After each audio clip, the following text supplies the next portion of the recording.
नमस्कार दोस्तों, मैं श्री भगवान हरियाणा से। दोस्तों, मेरे YouTube channel SB kidney health में आपका बहुत बहुत स्वागत है। दोस्तों, आज मैंने ये वीडियो बनाई है किडनी ट्रांसप्लांट की। जो स्टोरी है मेरी, जो मेरी कहानी है, उसको लेकर मैंने आज ये वीडियो बनाई है दोस्तों के साथ शेयर करने के लिए। कैसे मेरी किडनी खराब हुई और कैसे मैंने ट्रांसप्लांट करवाया अपना। दोस्तों, बात है 2016 की, फरवरी का महीना। तो दोस्तों, मैं चुनाई का काम करता था पहले। चुनाई का जो मिस्त्री होते हैं ना, जो मकान बनाते हैं, उसका मैं काम करता था। और काम करते करते दोस्तों बुखार आया था मेरे को तो क्या था, पूरे परिवार को ही बुखार आ गया था एक ही दिन में। 6 के 6 आदमियों में है ना, मेरी घरवाली में भी, एक मेरे लड़के में और मम्मी पापा के और भाभी के भी आया था। इनको बुखार आया था तो दोस्तों चले गए हम डॉक्टर के पास, सभी जने दवाई लेने के लिए। तो डॉक्टर ने मेरे को एक ही बात बोली थी, मैंने बोली थी उसको, मैं हाँ डॉक्टर साहब बड़ी अच्छी दवाई देना। तो डॉक्टर ने एक ही बात बोली थी, बोलते हैं मैं भाई चक्कर नहीं कटाता किसी पेशेंट के, एक ही बार बुलाता हूँ, अच्छी दवाई देता हूँ। तो भाई डॉक्टर का तो देखो बहाना ही होता ही है, किसी ना किसी बहाने से। वो बोलते हैं ना, किसी ना किसी बहाने से कुछ ना कुछ तो होता ही है। तो भाई डॉक्टर का बहाना लगा लो, या मेरे कर्म में लगा लो, या नसीब में लगा लो, जो भी है। तो हम दवाई लेने के लिए चले गए तो उस डॉक्टर ने दवाइयाँ दे दी। तो उसने क्या किया, हाथों में जो लगाना था इंजेक्शन, उसने लगा दिया। तो क्या हुआ, शाम को जब घर गए हम, शाम हुई तो शाम को मेरी घरवाली ने है ना चक्कर आने लग गए, सिर पकड़ गया ऐसे, दीवार के साथ है ना चलने लगी। वो बोलती मेरे को तो बहुत चक्कर आ रहे हैं, मैं तो गिर गई। वो गिर भी गई थी एक बारी। यार ये कौन सी दवाई दे दी इसने। बाकी हमें तो नॉलेज थी भी नहीं कि कोई डॉक्टर गर्म दवाई भी, तेज दवाई भी कोई दे देता है। तो हमने कभी सोचा भी नहीं था। तो आगे दवाई ले ली, अगले दिन गए, मैं डॉक्टर साहब इसको चक्कर आ रहे हैं, पता नहीं फिर कौन सी उसने दवाइयाँ बदल के दी। तो भाई ये तो ठीक हो गई, मैं ठीक नहीं हुआ। तो मेरे को क्या है, तीसरे चौथे दिन है ना, मेरे को ना, तो दोस्तों तीसरे दिन है ना, मेरे पैरों में ना सूजन आनी चालू हो गई। थोड़ी स्वेलिंग सी पैरों में है ना आने लगी। तो मैं देखा, मगा यो पैरों में सूजन नहीं है। तो फिर भी ऐसे गौर से ध्यान से दिया नहीं कि होगा भाई, जो कोई बात नहीं, उतर जाएगी, बीमार हूँ इसलिए आई होगी। तो कोई बात नहीं, गुजरते गए, 5-7 दिन हो गए, 10 दिन हो गए, कभी उतर जाती सूजन, कभी हो जाती, और बुखार कभी चढ़ जाता, कभी उतर जाता। तो ऐसे करते करते महीना हो गया। तो क्या हुआ, बीपी है ना, बीपी जो अंदर की जो धड़कन है, वो बहुत स्पीड से दगड़ ऐसे चलने लगी। तो हाँ भाई, मगा बुखार तो चलो कोई बात नहीं, उतर जाएगा। ये कौन सा अंदर ही अंदर इंजन सा चलने लग गया। मैं घर वालों को कहता, मगा मैं ठीक हूँ, अगर ये अंदर का इंजन बंद हो जाए ना, वो बीपी की कभी नॉलेज थी भी नहीं कि बीपी बढ़ जाता घट जाता, कभी हुआ नहीं ना ऐसा। माँ चलो कोई बात नहीं, हो जाऊगा। ऐसे करते करते है ना, और थोड़ी पैरों में स्वेलिंग आने लगी। लगा भाई बात समझ नहीं आ रही। फिर किसी पड़ोसी ने बोला, भाई तू कहाँ से दवाई लेता, तेरे को तो बहुत ज़्यादा दिन हो गए, तू ठीक क्यों नहीं हो रहा। मगा भाई दवाई तो वहीं से लेता हूँ। बोलता उसको छोड़, तू दूसरे चल, मैं तेरे को दूसरे डॉक्टर से दिला देता हूँ। वो लेके गया, उसने भी दवाइयाँ दिला दी, ट्रीटमेंट जो करना था उसने भी कर दिया। बोलते बुखार है, स्वेलिंग सी दिखाई, उसने 2-4 ग्लूकोसे चढ़ा दिए, 2 दिन मेरे को रखा। थोड़ी स्वेलिंग उतर जाती, चढ़ जाती। स्वेलिंग क्या करती, शाम को तो ना दिन में थोड़ी थोड़ी चढ़ती, शाम तक ना थोड़ी ज़्यादा हो जाती थी। और सुबह उठता था ना तो उतरी, यानी कि स्वेलिंग मिलती नहीं थी पैरों में, वो सूजन है ना सारी चली जाती थी। फिर भी इतना नॉलेज था नहीं। फिर दूसरे भाई ने बता दिया कि भाई तेरे को आराम नहीं। ऐसे करते करते ना काफ़ी डॉक्टर बदले मैंने, तो आराम है ना हुआ नहीं। तो ऐसे करते करते 2 महीने बीत गए। तो तीसरे महीने में क्या हुआ, मैं शाम को ना सो रहा था, लेटा हुआ था, तो मेरे को ना सांस में जो प्रॉब्लम है ना, दिक्कत, वो सांस में दिक्कतें आनी चालू हो गई, हल्की फुल्की सांस लेने में प्रॉब्लम आने लगी। तो एक दिन मैं लेटा हुआ था, मैं एकदम उठ के बैठ गया। मैं कहा मेरे को सांस नहीं आता। तो मैं बैठता हूँ तो मेरे को थोड़ी ही ठीक महसूस होता है, लेकिन जब लेटता हूँ तो सांस में प्रॉब्लम हो जाती है। मैं सोचा ये कौन सी बीमारी आ गई है, सांस नहीं आ रहा। तब तक मालूम थोड़ी था कि किडनियाँ डैमेज हो चुकी है, ख़राब हो चुकी है।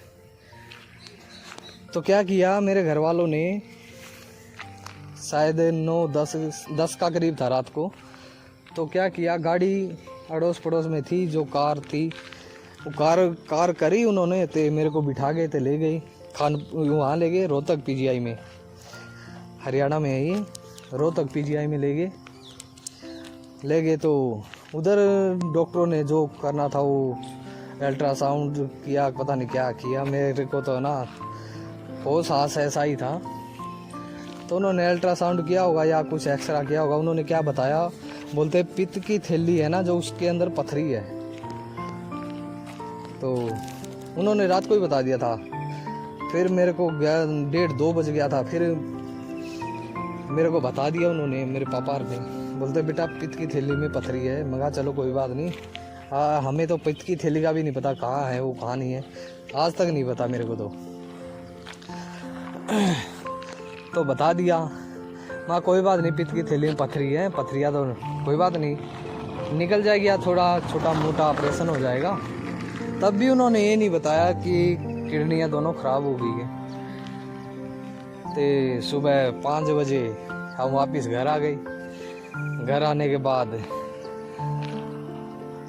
तो अगले ही दिन, जैसे रोहतक से आए ना, अगले ही दिन फिर मेरा जो ससुर है, मेरा पापा है, मम्मी है, मेरी सास है, भाई है, ये इन्होंने क्या किया, ये मेरे को दिल्ली ले गई। बोलते तेरे को ज़्यादा दिन हो गए भाई, चल तू, तेरे को बड़े अस्पताल में दिखाते क्या हुआ क्या नहीं हुआ। तो इन्होंने क्या किया, गाड़ी करके ना ऑल इंडिया एम्स में जो दिल्ली है ना सबसे बड़ा मेडिकल, उधर लेके चले गए। तो सीरियस में कर दिया मेरे को, वहाँ एडमिट कर दिया। तो पूरी रात चली गई, उन्होंने टेस्ट टूस्ट करे। तो मेरे को तो बताया नहीं कि इसकी दोनों किडनियाँ ख़राब, डैमेज हो चुकी है, ख़राब हो गई है, दोनों गुर्दे है ना ख़राब हो गए इसके। मेरे को तो बताया नहीं, भाई को बताया होगा, उसने मेरे को एकदम बताया नहीं कि ऐसी ऐसी बात है। उसने भी मेरे को 3 दिन के बाद बताया। मेरे को तो क्या बताया, ऐसे वही बात है ना, आपस में जब बातें करते तो पता तो लग ही जाता, लेकिन डायरेक्ट मेरे को बताया नहीं, मेरे भाई ने ना मेरे परिवार ने, किसी ने नहीं। तो तीसरे दिन मेरे को फील आ ही गया, मैं कहा तेरे को तो भाई थोड़ी ही बीमारी थोड़ी ज़्यादा है। फिर भी मैं नहीं घबराया। तो लास्ट में मेरे को बता ही दिया कि भाई तेरे गुर्दे ना आखिरी स्टेज पे है, वो ख़राब हो गए हैं। मैं फिर भी नहीं घबराया, मैं गुर्दे आखिरी स्टेज पे है, फिर भी मेरे को यकीन नहीं हुआ। क्यों नहीं हुआ, मैं कहा किडनी वाला तो जिसके जो गुर्दे है, किडनी का भी नहीं पता था मेरे को तो कि किडनी गुर्दे एक ही होते हैं। मैं तो ऐसे समझता था किडनी अलग होती है, गुर्दे अलग होते हैं, लेकिन तब पता चला ना जब ये ट्रांसप्लांट हुआ तो दोनों ही एक चीज़ है, तब मेरे को मालूम हुआ। तो दोस्तों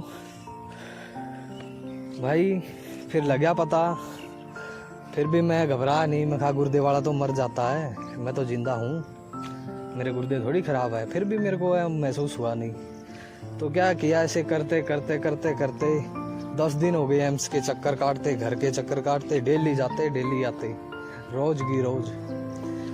तो क्या किया उन्होंने क्या किया, बाहर पता नहीं किसके पास फ़ोन किया डॉक्टरों ने, एम्स वालों ने। उन्होंने पता नहीं क्या लिखा और फ़ोन फान करके कोई गाड़ी मंगा ली, बोलते उस गाड़ी में जाओ उनके साथ। मुझे थोड़ी पता था वो डायलिसिस पे भेज रहे हैं। डायलिसिस की कभी नॉलेज ही नहीं थी, डायलिसिस क्या होता क्या नहीं होता। तो उन्होंने क्या किया, वो गाड़ी मंगाई ना, जब गाड़ी मंगाने के बाद हम उस पे बैठ गए तो वो हमको लेके गया हौज खास। ये शायद ग्रीन पार्क से आगे है, पता नहीं, एम्स के आगे पीछे ही है हौज खास। उधर लेके गए। हौज खास में है एक कनेरा बैंक के पास कोई है, किडनी स्पेशलिस्ट डायलिसिस क्लिनिक है। उधर लेके गई तो क्या किया उन्होंने, जो गर्दन है ना, गर्दन हरियाणी भाषा में बोलते हैं नाड़, जो गर्दन होती है नाड़, यहाँ से उन्होंने कनेक्शन किया था। पता नहीं ऐसे 9-10 हज़ार रुपया लिया था शुरू वाले दिन। यहाँ कनेक्शन कर दिया था शुरू वाले दिन, डायलिसिस कर दिया। मेरी नाड़ है ना, गर्दन है जो टेढ़ी हो गई थोड़ी सी, क्यों उन्होंने वो किया था ना, तो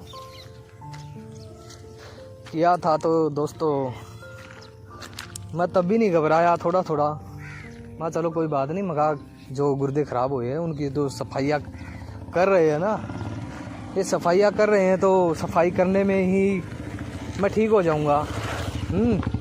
इतनी मेरे को नॉलेज थी नहीं कि भाई डायलिसिस एक ऐसी चीज़ है कि ट्रांसप्लांट कराओ तो ठीक है, नहीं तो उम्र भर डायलिसिस रहो। तब तक ये भी नॉलेज नहीं थी। मैं चलो कोई बात नहीं, डायलिसिस है, कोई ट्रीटमेंट होगा, ये भी ठीक हो जाएगा। लेकिन उन्होंने क्या किया, डायलिसिस कर दिया। शुरू में तो मेरी हालत बहुत ख़राब हो गई, क्योंकि मेरा उस टाइम 18 क्रेटिनाइन हुआ था, 18 के लगभग ऐसा ही कुछ है था, 18 से ऊपर ही था, 18 कुछ था। क्रेटिनाइन इतना पहुंचा हुआ था। क्रेटिनाइन की मेरे को नॉलेज नहीं थी कि क्रेटिनाइन क्या होता। तब उन्होंने करते करते महीने, एक हफ्ते में 3 बार बोले थे उन्होंने, क्योंकि क्रेटिनाइन बहुत बढ़ा हुआ था ना मेरा, सांस आने में प्रॉब्लम रहती थी, पैर मोटे मोटे हो गए थे, सूज गए। तो उन्होंने क्या किया, डायलिसिस हफ्ते में 3 बार करने लग गए। और उस टाइम मेरे भाइयों करीब 2000 रुपये का एक डायलिसिस होता था। कहीं 2000, कहीं 2500, कहीं 3000, अलग अलग क्लिनिक का अलग अलग रेट था। तो डायलिसिस कराता रहा, ऐसे करते करते 3 महीने हो गए डायलिसिस पे। मैंने तब हिम्मत हार गया मैं, मगा भाई अब तो कहानी ख़त्म हो चुकी है, माँ श्री भगवान, अब तो मुश्किल है बचना भी। तो उन्होंने क्या किया, मेरे भाई ने पूछ लिया डायलिसिस वालों से, जो डॉक्टर होते हैं, कि किसी के डायलिसिस पे गुर्दे ठीक हुए हैं। तो उन्होंने एक ही जवाब दिया, भाई डायलिसिस पे किसी की किडनियाँ ठीक हुई नहीं है। अगर परमात्मा की दुआ है तो किसी का क्रेटिनाइन कम है तो हो गया है ठीक, नहीं तो आज तक तो हुआ ही नहीं है। उन्होंने यही जवाब दिया, किडनी डायलिसिस पे आज तक किसी की किडनी दोबारा वर्क काम नहीं कर पाई है। तो उधर मैं भी सुन रहा था, तो सुनने के बाद और हालत ख़राब हो जाती। तो ऐसे करते करते 3-4 महीने हो गए डायलिसिस कराते। तो उन्होंने क्या किया, तो डायलिसिस वालों ने बोला, भाई इसका ट्रांसप्लांट करा लो, ऐसे तो बर्बादी बहुत ज़्यादा है, पैसे जितना लगा उतना ही कम है इस बीमारी में। तो उन्होंने नॉलेज दी कि परिवार में जो किडनी मैच हो जाती है, गुर्दा मैच हो जाता है, टेस्ट कराओ और पता लगाओ तो अपना ट्रांसप्लांट कराओ जल्दी, जितना जल्दी हो सके। तो क्या किया, परिवार में सभी ने टेस्ट कराए, तो किसी का ब्लड ग्रुप मैच हुआ नहीं, क्योंकि मेरा ब्लड ग्रुप ही ऐसा O पॉजिटिव है। O पॉजिटिव किसी का मिला नहीं, माँ का मिला नहीं, ना भाइयों का मिला नहीं, ना मेरी पापा का मिला, ना मेरी घरवाली का मिला, किसी का मिला नहीं। तो सोच में, टेंशन में पड़ गई। पढ़ने के बाद तो भाइयों